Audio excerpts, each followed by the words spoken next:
ఎంతమంది సూపరింటెండెంట్ ఉంటారో తెలుసా ఎక్సైజ్ డిపార్ట్మెంట్లో? 10ల సంఖ్యలో ఉంటారు. ఒక సాధారణ స్థాయి ఉద్యోగి.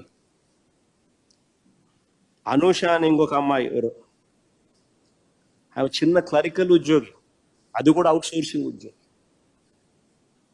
ఏందండి వాళ్ళని బెదిరించి వాంగ్మూలం తీసుకోవడం?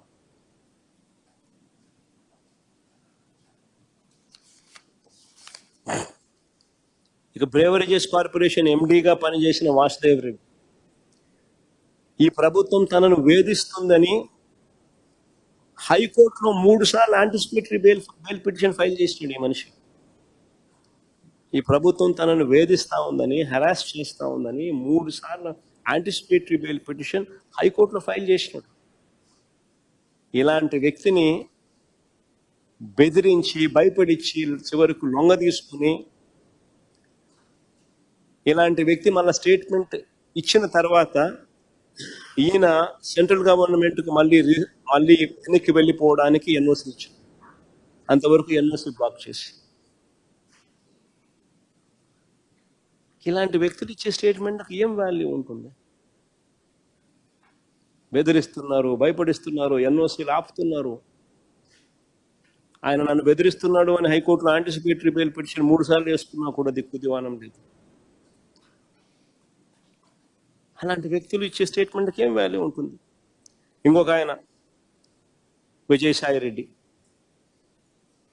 చంద్రబాబుకు లొంగిపోయిన మరో వ్యక్తి. రాజ్యసభ సభ్యుడిగా 3.5 సంవత్సరం తనకు టర్మ్ ఉండగా చంద్రబాబు నాయుడు గారి కూటమికి మేలు చేసేందుకు ఆయన రాజ్యసభ సభ్యత్వానికి ఆయన రాజీనామా చేశాడు. వైఎస్ఆర్సీపీకి ఎమ్మెల్యేల బలం లేదు, మళ్ళీ రాజ్యసభకు వైఎస్ఆర్సీపీ పంపించే అవకాశం ఉండదు అని తెలిసి, తన రాజీనామా వల్ల చంద్రబాబు నాయుడు గారి కూటమికి మేలు జరుగుతుందని తెలిసి తన 3.5 సంవత్సరం టర్ము ఆ కూటమికి తాను ప్రలోభాలకు లోనై అమ్మేసి,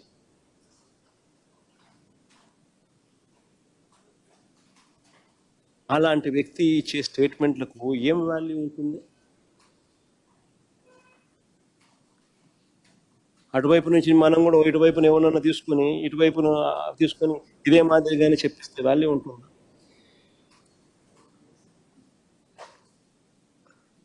మరో నిందితుడిగా చెప్తా ఉన్న రాజ్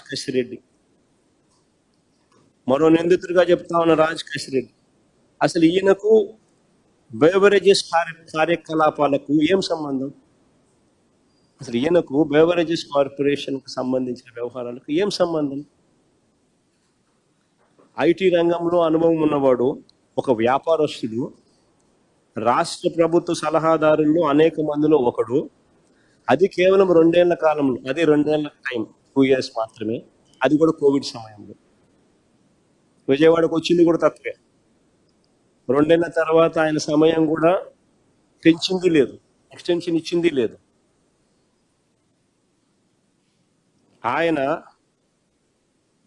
ఆయన ప్రస్తుత టీడీపీ ఎంపీతో, ప్రస్తుత తెలుగుదేశం పార్టీ విజయవాడ ఎంపీతో తన సన్నిహిత సంబంధాలు ఏ స్థాయిలో ఉన్నాయనంటే, ఇద్దరు కలిసి వ్యాపారాలు కూడా చేస్తూ ఉన్నారు. ఇద్దరు కలిసి వ్యాపార సంబంధాలు కూడా ఉన్నాయి. ఇద్దరు కలిసి డైరెక్టర్లుగా ఉన్న కంపెనీలు ఉన్నాయి.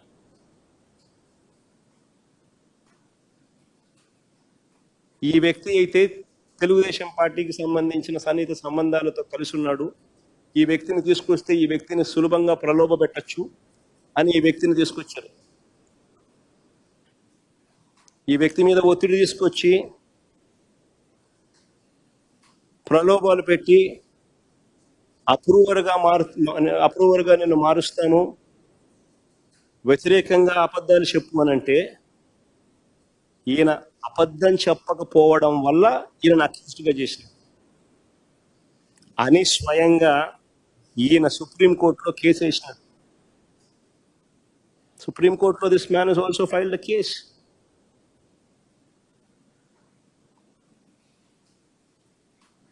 ఒకవేళ ఈయన కూడా వీళ్ళకి కావలసిన పద్ధతి ప్రకారం స్టేట్మెంట్ గాన ఇచ్చిందంటే ఈయనను కూడా వాసుదేవ్ రెడ్డిని వదిలేసినట్టుగానే వదిలేసింది.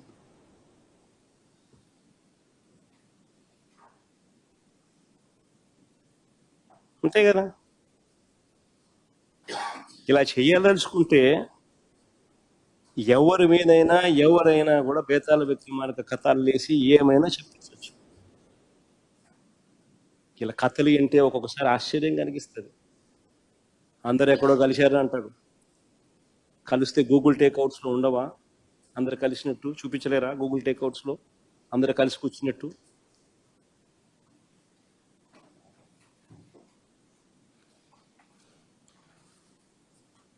అసలు ఇలాంటి వారు తప్పుడు వాంగ్మూలాలతో కుట్రలు చేసి చంద్రబాబు ఒక బేతాళ కథ అల్లి సంబంధం లేని వ్యక్తులను లెఫ్ట్ రైట్ సెంటర్ అరెస్ట్ చేసే కార్యక్రమాలు చేస్తా ఉన్నాడు. రాజంపేట ఎంపీ అయిన మిథున్ రెడ్డికి ఏం సంబంధం? రాష్ట్ర ప్రభుత్వానికి చెందిన బ్రేవరేజెస్ కార్పొరేషన్ లిక్కర్తో మిథున్ రెడ్డికి ఏం సంబంధం? ఆయన లోక్సభ ఎంపీ, లోక్సభలో ఫ్లోర్ లీడర్. ఆయనకి ఏం సంబంధం ఆంధ్ర రాష్ట్రంతో? వాళ్ళ నాన్న కూడా కనీసం ఈ శాఖ కాదు, ఈ శాఖ మంత్రి కాదు. మరి ఏం సంబంధం మిథున్ రెడ్డికి? అరెస్ట్ చేసిన ధనుంజయ రెడ్డి,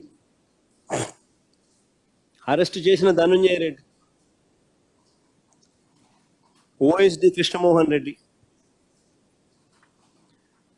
వీళ్ళిద్దరికి ఏం సంబంధం? అటు ధనుంజయ్ అన్నకు కానీ కృష్ణమోహన్ అన్నకు కానీ ఏం సంబంధం?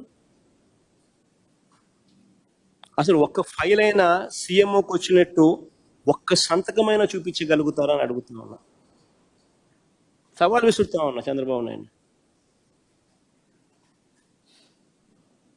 ఒక్క ఫైల్ అయినా సీఎంఓకి వచ్చినట్టు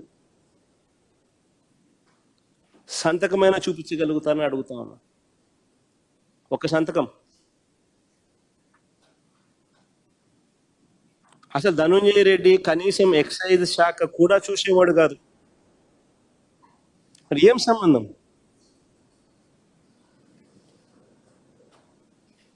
ఇంకొక ఆయన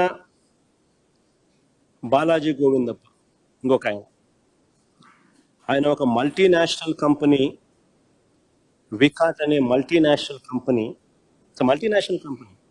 వికాట్ అనే మల్టీనేషనల్ కంపెనీలో వారి గ్రూప్ కంపెనీల్లో, not one company but multiple companies, వారి గ్రూప్ కంపెనీల్లో హోల్ టైం డైరెక్టర్.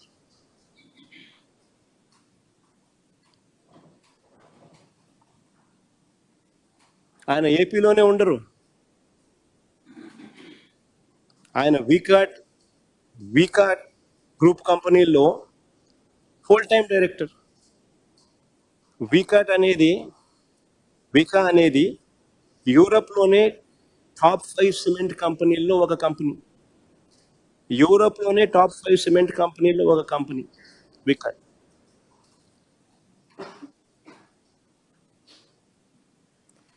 అలాంటి కంపెనీలో హోల్ టైం డైరెక్టర్. వీళ్ళకి టైం ఉండదు. చంద్రబాబు నాయుడు గారు ఈనాడు రాత్రులు వీళ్ళ ప్రకారం మాటలు చూస్తే ఆయన ఏదో ఖాళీగా ఉన్నాడు, నా పనులు చక్కపెట్టేవాడు అని చెప్పి ఏదో రాసుకొచ్చింది. నా పనులు చక్కపెట్టడానికి నా కంపెనీ డైరెక్టర్లు చాలా మంది నాకున్నారు, నా కంపెనీలో పనిచేస్తా ఉన్న ఎంప్లాయీస్ నాకున్నారు. ఆయన అసలు వికా అనేది నా కంపెనీ కాదు. రిలయన్స్లో నాకు కొన్ని షేర్లు ఉంటే రిలయన్స్ నాది అయిపోదు. నాకు ఓనర్షిప్ ఉన్న కంపెనీస్ నాకు ఉంటాయి, దాంట్లో ఎంప్లాయీస్ నాకు ఉంటారు, దాంట్లో డైరెక్టర్స్ నాకు ఉంటారు. నేను ఏదైనా పని చేయించుకోవాలంటే వాళ్ళతో చేయించు, నా వ్యాపారాలకు సంబంధించి. అంతే తప్ప నుంచి నా కంపెనీ కానీ కంపెనీలో డైరెక్టర్లను, ఫుల్ టైం డైరెక్టర్లను, వాళ్ళు బిజీగా ఉండే వాళ్ళను నాకు ఎందుకు పనిచేస్తారు? కేవలం భారతీయ సిమెంట్స్, జగన్మోహన్ రెడ్డి కొద్ది వాటాలు ఉన్నాయి. ఆ కంపెనీని అప్రతిష్ట పాలు చేయాలి. చేసేది ఏం చేస్తా ఉన్నారు తెలుసా? ఒక మల్టీనేషనల్ కంపెనీకి you're sending a wrong vibe.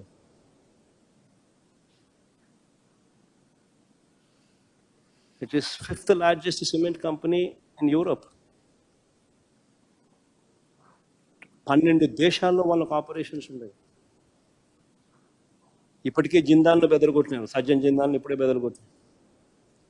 Jethwani గిత్వాని అని చెప్పి అధికారులను అరెస్ట్ చేసి ఆ మనిషి వ్యాపారం చేసుకోకుండా ఆంధ్ర రాష్ట్రం అంటే సార్ నమస్కారం పెట్టి ఎవరిని వ్యాపారం చేయొద్దని ఇప్పుడే సజ్జన్ జిందాన్ చెప్తాను.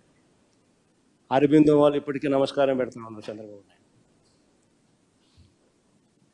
షిప్పు సీజు అని చెప్పి ఇష్టం వచ్చినట్టుగా వాళ్ళ మీద ఆరోపణలు చేసి లాస్ట్కి షిప్పు పోయింది, సీజు పోయింది, బియ్యము పోయినాయి.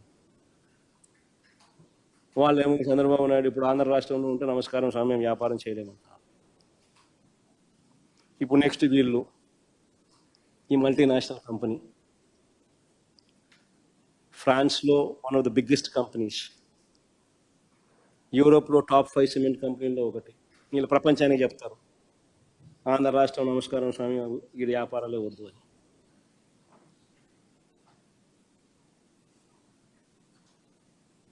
ఇప్పటికే వీళ్ళ ఎమ్మెల్యేల పుణ్యమా వీళ్ళ మంత్రుల పుణ్యమా అని చెప్పి ఇప్పటికే కుమారమంగళం బిర్లా అల్ట్రాటెక్ సిమెంట్స్ ఆయన నమస్కారం పెడుతున్నాడు.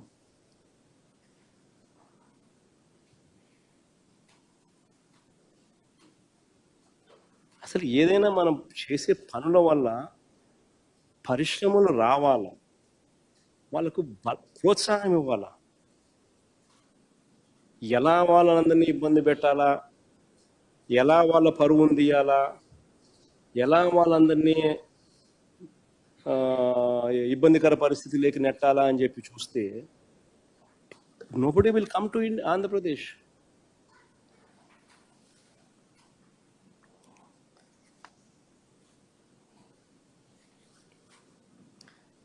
ధనంజయ రెడ్డి ఒక మచ్చలేని ఆఫీసర్, రిటైర్డ్ ఐఏఎస్, మచ్చలేని ఆఫీసర్. పాపం ఆయన కొడుకు పెళ్లి సంబంధాలు చూస్తున్నాడు, తీసుకొచ్చి ఆయన జైల్లో పెట్టారు. కృష్ణమోహన్ అన్న ఓ రిటైర్డ్ ఆర్డీఓ, ఓ మచ్చలేని ఆఫీసర్. ఆయన కూడా ఆయన కూతురుకు ఈ మధ్యకాలంలో పెళ్లి ఖాయమైంది.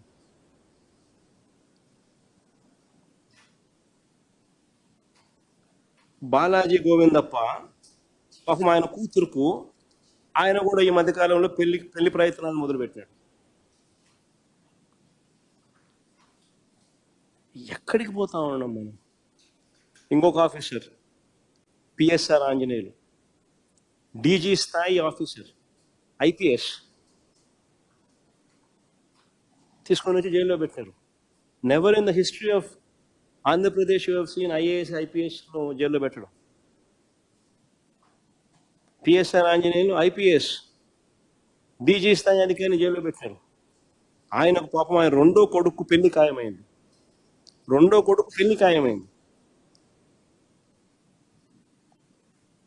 వాళ్ళు ఏమనుకుంటారు అని చెప్పి పాపం పిఎస్ఆర్ ఆంజనేయులు భార్య పోయి వాళ్ళతో మాట్లాడుకోవాల్సి వస్తుంది. ఏం చేస్తాం?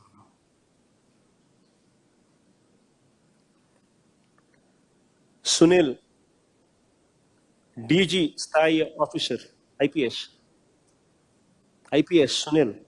సునీల్ కుమార్ ఐపీఎస్, డీజీ స్థాయి దళిత్ ఆఫీసర్, సస్పెండ్ చేసినారు, హెరాస్ చేస్తున్నారు, కేసులు పెట్టినారు.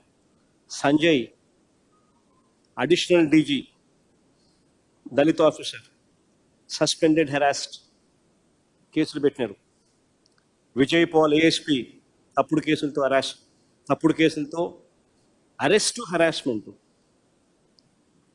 కాంతిలాల్ రాణా ఐజీనా డిఐజీనా IPS, IPS, Vishal Gunni senior IPS, ఇద్దరు suspended and harassment. Joshua IPS SP, కేసులు పెట్టి harassment. Ravishankar Reddy IPS, senior IPS. Raghuram Reddy IG IPS, Rishant Reddy SP, IPS పోస్టింగులు లేవు, హరాస్మెంట్. దాదాపు 200 మంది ఆ list paper. Subscribe to Social TV Telugu for more videos. Hit the bell icon for faster updates.